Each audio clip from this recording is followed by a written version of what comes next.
నాన్నగారిని అనుసరించి గౌరవనీయులు మాజీ ముఖ్యమంత్రి ఆయన్ని అనుసరించి ముందుకెళ్ళేవాడు. పేద ప్రజలు ఆనందంగా ఉండాలన్న ఆలోచనతోనే ముందుకెళ్ళే మనస్తత్వం వారు.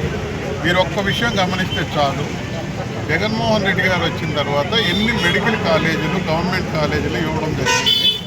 గతంలో చంద్రబాబు గారు ఉన్నారు, ఎన్ని ఇచ్చారు? అన్ని ప్రైవేటే తప్ప ఒక్కటి కూడా గవర్నమెంట్ మెడికల్ కాలేజ్ ఇచ్చిన దాఖలా లేదు. జగన్మోహన్ రెడ్డి గారు ఒక్క కన్నపోటుతో 17 మెడికల్ కాలేజీలు ఇచ్చారు. కరోనా లాంటి విపత్కర పరిస్థితుల్లో ఆయన 5 సంపూర్ణంగా కంప్లీట్ చేశారు. ఇంకా 2 కూడా ఎలక్షన్ ముందుగా కంప్లీట్ చేస్తే వాటికి నానా ఇబ్బందులు పెడుతుంది. అవి కూడా అది ఏర్పాటు చేయడం. మిగతా 10 కాలేజీలని ప్రైవేట్ పరంగా చేసేదానికి నానా తట్టాలు పడుతున్నారు. నిన్న మా ప్రీతం నాయకులు జగన్మోహన్ రెడ్డి గారు పిలుపు మేరకు స్వచ్ఛందంగా లక్షలాది మంది సంతకాలు పెట్టారు. ఇది అర్థమవుతుంది.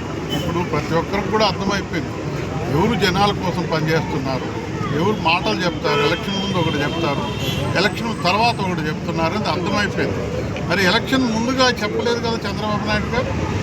ఎలక్షన్ అయిపోతానే జగన్మోహన్ రెడ్డి అధికారంలో వచ్చి ఆయన మెడికల్ కాలేజీలు ఏర్పాటు చేస్తానే 10 మెడికల్ కాలేజీ ప్రైవేట్ పరం చేస్తానంటే ఈరోజు రాష్ట్రం అంతా కూడా ఏకదాటిగా మరి వద్దు, మెడికల్ కాలేజీలు అనేటివి కూడా ప్రభుత్వ పరంగా ఉండాలి. పేద ప్రజలు ఎక్కువ మంది ఉన్నారు, 90% పేద ప్రజలు ఉన్నారు. వాళ్ళ కోసం ఏర్పాటు చేసే మెడికల్ కాలేజీ గౌరవప్రదంగా ఉండాలి, అందరికీ అందుబాటులో ఉండాలని దృక్పథంతో ముందుకు తీసుకెళ్తా ఉన్నారు. మేము కూడా గమనిస్తున్నాం ప్రీతం నాయకుల్ని. మరి ఆయన పరిపాలన ఎంత గొప్పగా ఉండేది, ఎంత ప్రశాంతంగా ఉండేది, ఎంత మంచి వాతావరణంలో ఉండేది. ఈరోజు పెద్ద లీడర్లు స్థాయి లేని వాళ్ళు కూడా మరి ఓవర్గా రౌడీజం బిహేవ్ చేస్తున్నారు. కరెక్ట్ కాదని ఈ సందర్భంగా వాళ్ళకి సూచనగా చెప్తున్నాం. మొదటితో పాటు అంత తీవ్ర పరిణామాలు ఉంటాయి. ఈరోజు ముస్లింల కోసం ఎంత ఇబ్బందులు పెడుతున్నారు. ఈరోజు మా ప్రీతం నాయకులు జగన్మోహన్ రెడ్డి పుట్టినరోజుగా అక్కడక్కడ సందర్భంగా వాళ్ళకి అవకాశం ఉన్నట్టుగా ఒకరిద్దరు వేసుకుంటుంటే దాన్ని కావాలని దగ్గర చూపిస్తూ ఉన్నారు. అదేంటంటే గైడ్లైన్స్ వ్యతిరేకం అంటారు. మీరు విచ్చలవిడిగా పెడితే మాత్రం గైడ్లైన్స్కి అనుకూలమా?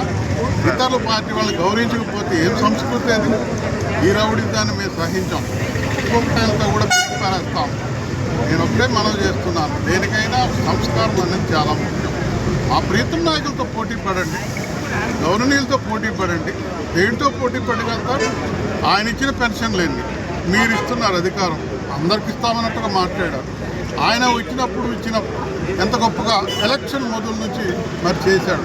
మీరు ఒక 1 ఇయర్ మోసం చేశారు. ఎలక్షన్ మధ్యలో 1 ఇయర్ మోసం చేస్తే తట్టుకోగలరా సామాన్యులు?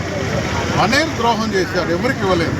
తర్వాత రెండవ ఒత్తిడి పెట్టుకోలేక జగన్మోహన్ రెడ్డి జనాల్లోకి వెళ్ళిపోతే మరి వాతావరణం చూసి ఇంకసలు మనుగడ ఉండదనే ఉద్దేశంతో మరి తూతూ మంత్రంగా ఇచ్చారు తప్ప జగన్మోహన్ రెడ్డితో పోటీ పడి ఇవ్వగలిగారు. పర్ఫెక్ట్గా ఇచ్చారు ఆయన. ఎవరికి ఇవ్వాలో వాళ్ళందరికీ ఇంటికి చేర్చేశారు. వాలంటీర్ వ్యవస్థ ద్వారా గౌరవప్రదంగా ఇంటికి చేర్చారు. మీది ఈరోజు వేరే చేస్తారు. ఈరోజు ఏదో వాళ్ళ ప్రభుత్వం చూస్తూ ఉంటే టూ మచ్గా ఉంటుంది. గౌరవమే లేకుండా పెన్షన్ ఇవ్వాలన్నా ఇంకోటి చేయాలన్నా గతంలో ఎట్లా ఉంటుంది? ఎంత గౌరవప్రదంగా చూసుకున్నారు. ఈ ఒక్క విషయం చాలు, అన్నీ స్పష్టంగా అర్థం చేసుకున్నారు. Local to global news at your finger tips. మీ చేతిలో ఒక ఆయుధం. Download raw TV app. Media legend Ravi Prakash is back.